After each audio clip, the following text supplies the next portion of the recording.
I wanted to take these few texts from the book The Mother by Sri Aurobindo. And it is actually interesting because in 1927, this book was published. And at the same time in 27, the mother symbol, Sri Aurobindo gave the colors of the 12 qualities, and the mother gave the name to these qualities. This happens in 1927. So this will be the descent from the oneness and into the full manifestation.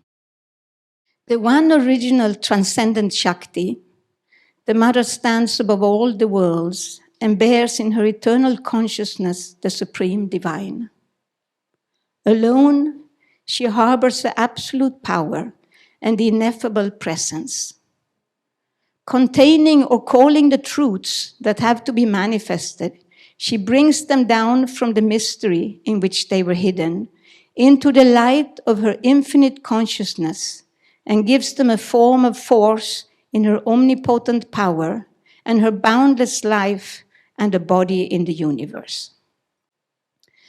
The Supreme is manifest in her forever as the everlasting Satchitananda, manifested through her in the worlds as the one and dual consciousness of Ishvara Shakti and the dual principle of Purusha Prakriti.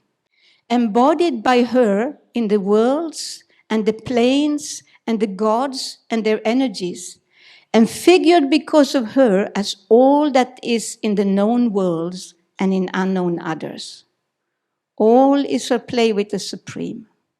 All is her manifestation of the mysteries of the eternal, the miracles of the infinite. All is she, for all are parcel and portion of the divine conscious force. Nothing can be here or elsewhere but what she decides and the Supreme sanctions. Nothing can take shape except what she, moved by the Supreme, perceives and forms after casting into seed in her creating Ananda.